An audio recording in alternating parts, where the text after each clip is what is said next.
You taking me to school again? Uh-huh, and picking you up. Daddy. 2 planes have crashed into the World Trade Center in an apparent terrorist attack.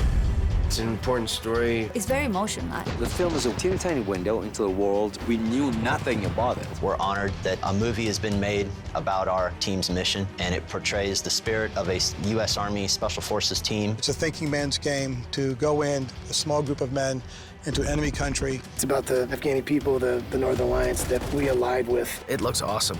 It looks grand. It looks like a really big experience. I don't care how long you're gone, as long as you come back. We're teaming up with a warlord that we know nothing about.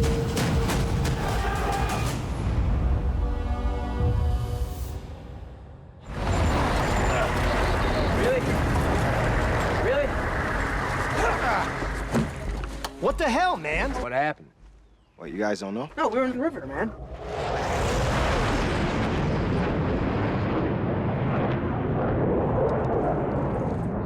Damn, they're low. Is that part of a drill? Ain't no drill. The film starts September 11, and with the towers being hit and the sort of the chaos that follows, you know, and the uncertainty or the anxiety that erupted around the world and around America. This is from the towers. You carry that with you. Within a very short period of time, I want to say by like the 14th of September, I was getting a phone call from our command. So we knew Special Forces was going to play some role. We did not yet know what role our team was going to specifically play. Was it confirmed? Well, it's not my job to know where. That's your job. All we are is ready. Well, quit wasting time talking to me then. Why are you here? Out of uniform with that fur on your face? Didn't you get back from Kuwait like 3 weeks ago? Sir, apologies. Technically, I'm still on leave. Well, if you're here today, leave is over. Take a look around, Captain. We're a little busy. I think, you know, for Nelson, there was some sort of subconscious sense of duty, I suppose, that you know, especially when 9/11 happened, that he thought, you know, that could have been any of us, you know, in those buildings or on that plane. That could have been my kid, my wife, my family. So it's my job to make sure that doesn't happen again. I'm back in my team, sir. You don't have a team. You've been rotated to my staff. At your request, by the way, all right? You'll be filtered into new ODAs when the opportunities arise. If I were you, I'd get back to your desk and start studying intel on Afghanistan. The Taliban sponsored the attack, sir? Al-Qaeda planned this attack. They have refuge in Afghanistan. The Middle East is our assigned region, sir. Really? I didn't know that. Here's the thing, though. You don't have a region because you don't have a team. So get back to your desk and let me do my job. It's not very often you get to play your old boss from 15 years ago on the big screen, so it was quite an honor. I have a unique connection to this film and to this story. I had the privilege of serving with 3rd Battalion, 5th Special Forces Group in November of 2001 in Mazar-e-Sharif, Afghanistan. I was a young captain at the time. They sent me over to join up with these guys, and I ended up working on the command element for Lieutenant Colonel Max Bowers. So for a while there, Colonel Bowers was my boss. I'll pull you a captain and get you in the game. We have a captain, sir. You have a captain with no combat experience. He's never been to war. He's only led you in training. When I got the call, I was thrilled to death. Not to mention, I retired in real life as a lieutenant colonel, and so to play a lieutenant colonel on screen seemed pretty cool. With all due respect, I've spent 2 years with that fellow leading our team. If you think furthering his career is why he joined, you need to get to know your captain, sir. My character's been in the service for a long time and starting to think that maybe it'd be a good time to retire and spend time with the family, and you know. But then 9/11 happens and he cannot turn his back from that. I still have something to offer. One last mission. The most important thing a man can take into combat is a reason why. 19 men attacked our country.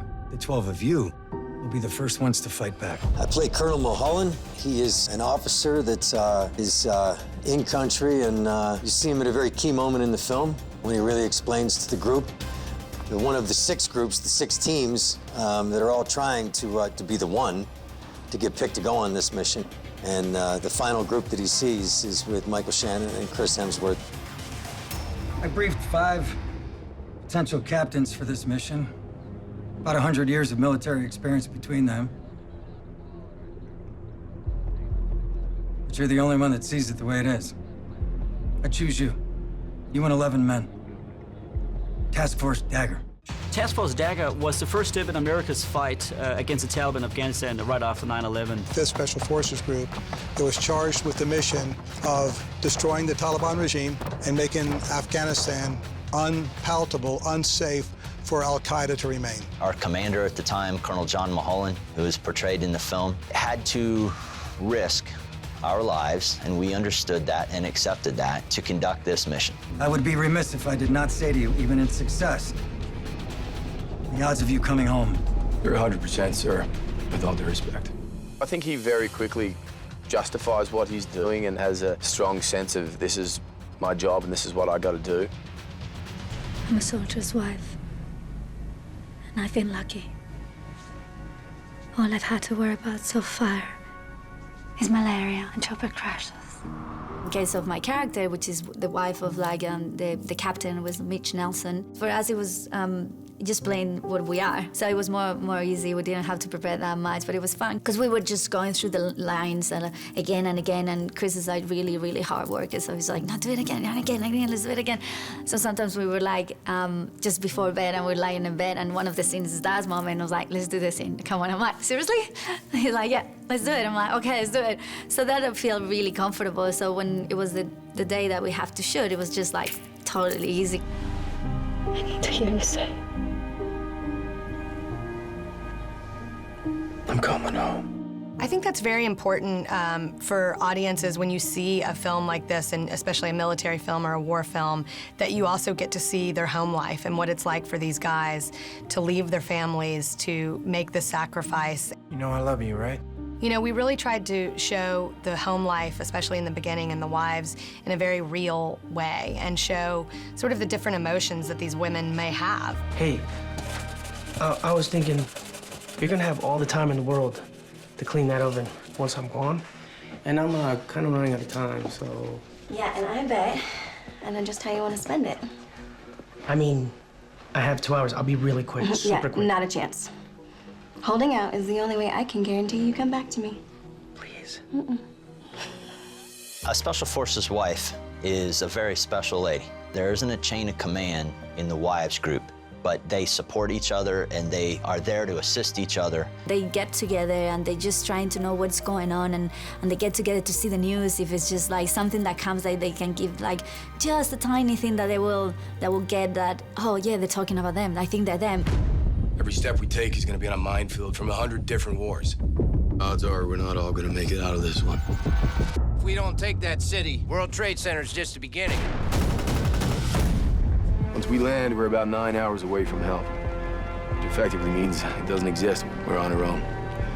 We all need to understand the capture is not an option here. We were really lucky to find Chris Hemsworth to play this role. I'm really impressed with him as an individual. He's a very humble guy. It's always a challenge to accurately portray a great leader like Captain Nelson. But Chris Hemsworth has such a quiet strength and confidence that his work in this particular role felt so natural to him. He's here every day. You don't hear a word from him complaining about the conditions that we're in. As you can see, we're out in the middle of the desert.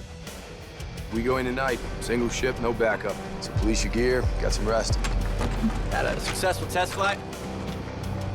We are the test flight. This group sent to link up with General Dostum, who was the leader at that point of the Northern Alliance, which was basically just a collection of tribes, warring tribes, trying to take over the land in Afghanistan, and while battling each other, and specifically the Taliban at this point. We're teaming up with the General of the Northern Alliance that we know nothing about. General, you show me exactly where we're going. Over the mountains. His tribe is very small in Afghanistan. Without him, I don't think that the American soldiers would have been able to achieve their goal. Why these men follow you? You take me to the Taliban, I'll show you. Okay? We take horses. You serious? All right, who's ridden before? Anyone? Cancun, spring break. Bro's pretty hammered. Hey, this will be fun. Here we are. These horses show up. Alpha team gets them, the alpha element. And now I'm watching 6 guys get on these horses and try to ride away and follow General Dostum. We haven't seen horse-mounted cavalry charges since the First World War. And so to have modern warfare and weaponry and armor on horseback, I think is visually pretty stunning and unique. Okay, so kick means go. This is the steering wheel. Left to go left, right to go right, pull back to stop. Hey, he's not waiting for us. Saddle up. I'll start a supply chain, okay? Schedule a drop. Does it have a name? West ammo for those. The name, I know, but does it have a name? Diller is one of the older guys, you know, that gets called up on a mission. You know, he's been training his entire life to do it. He just wants to help. Damn it. As soon as 9/11 comes, you know, like, it was a different tactic. Even just getting to the point where you can communicate was tough, and I think, well, that's what this movie's about. We're fighting with horsemen against tanks. The entire U.S. government needed information, and so the CIA team and our Special Forces team and some others were sent into that first wave of teams that had to get on the ground and figure things out. And they trusted us to sort it out and report what could be done and what the circumstances and situation was on the ground with the Afghan allies, with the local population, and with the enemy, the Taliban and Al-Qaeda forces. 50,000 Taliban and Al-Qaeda fighters. We're on our own. I can't order anyone to do this. This is Bravo 595. We got a situation here. Chief. You wish to surrender? Keep your finger on the trigger, okay? Do you wish to surrender?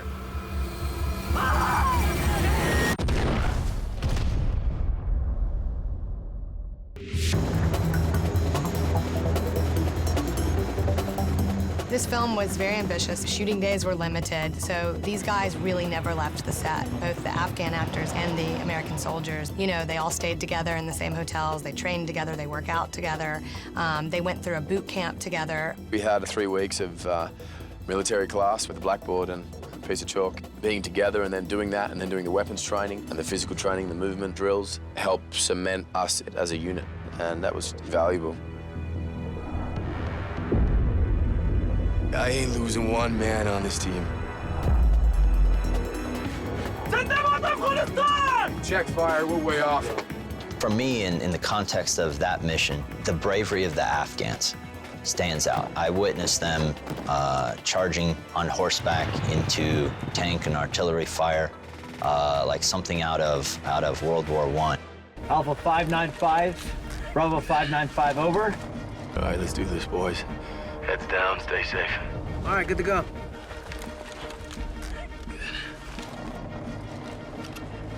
Hey, yo, Jack. Yeah. 055 Brigade, Al-Qaeda. Gotta lead him a bit more, bro. All right. Gotcha.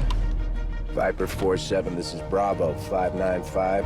Laser target designator 38.65. Target, tanks in the open.